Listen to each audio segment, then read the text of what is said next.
Naghahanap ka ba ng pagkakakitaan? Dahil dito po, kahit hindi ka pa marunong magluto, basta masipag at madiskarte ka, kayang-kaya mong magkaroon ng sariling negosyo. Bukod sa napakadaling gawin dahil kailangan mo lang naman itong haluing mabuti, alamin yung mga tamang sangkap at mga sukat nito. Babalutin at pwedeng i-stock sa inyong freezer na tatagal po ng ilang buwan at iaabot mo na lang po sa tuwing may bibili sa inyo. Tara na po at gumawa tayo ng napakasarap at malinis dahil nga po sarili nating gawa na skinless longganisa. Pwede po tayong mag-umpisa sa 2 kilong giniling na karne katulad po nito, pero kung gusto niyo pong mas kakaunti pa, hatiin na lang po lahat po ng ating mga ingredients. Sa pampalasa, maglagay po tayo rito ng asin at paminta. Maghahalo rin po tayo rito ng Spanish paprika. To balance the taste at makuha rin po natin yung manamis-namis na lasa ng ating skinless longganisa, maglalagay po tayo rito ng sugar. Maglalagay rin po tayo rito ng kaunting cornstarch. At sa dagdag na pampalasa, maglalagay rin po tayo rito ng liquid seasoning at toyo. Ang buong listahan po ng ating mga sangkap, kasama na po yung mga sukat nito, makikita nyo po sa bandang dulo nitong ating video. Bukod sa aroma, magdadagdag po ito ng masarap na flavor, maglalagay po tayo rito ng minced fresh garlic. Kumpleto na po lahat ngayon yung ating mga sangkap, kailangan lang po natin itong mahalong mabuti. I highly suggest, lalo na po kung nag-uumpisa pa lang po kayo sa pagnenegosyo nito, sundin nyo po talaga lahat ng mga sukat natin, nang sa ganon matest nyo yung lasa, pwede nyong i-adjust depende na po sa inyong preference. Pero I can assure you, napakasarap po talaga nitong ating longganisa recipe. Ang pinaka-outcome po ng ating mixture ay dapat po ganito, na kapag pinrest po natin ito, magbubuo na po ito ng sarili niyang shape. Then para matest nyo po ito bago nyo po balutin, pwede po kayong magprito ng kakaunti, nang sa ganon may a-adjust nyo yung lasa depende nga po sa inyong preference. I-rest po muna natin ito ng at least 30 minutes para mas lumasa na po yung ating mga sangkap dun po sa ating karne, habang piniprepare naman po natin yung ating pong gagamiting pambalot. Dito po pwede kayong gumamit ng mga grease-proof na paper liner. Available na po iyon sa mga online stores. Pwede rin pong cling wrap.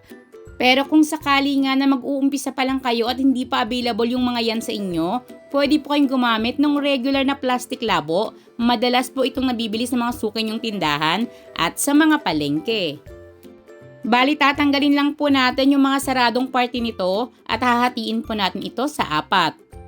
Kung hanggang ngayon patuloy pa po kayong nanonood ng video natin, malamang nagugustuhan at interesado po kayo rito, i-comment nyo nga po kung taga saan kayo nang malaman naman po ng inyong Mommy Loves kung hanggang saan umaabot itong ating mga video recipe.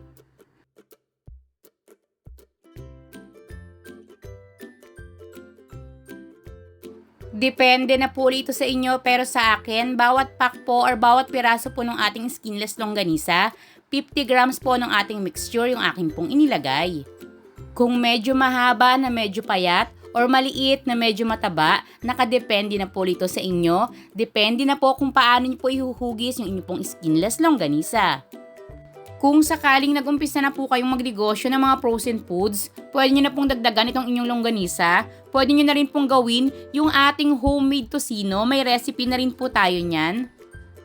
Pwede nyo rin pong idagdag yung ating recipe naman po ng ating Japanese at pork siomai. Hindi rin po ako niyan ipapahiya sa inyo. May mga detalyadong video na po tayo niyan.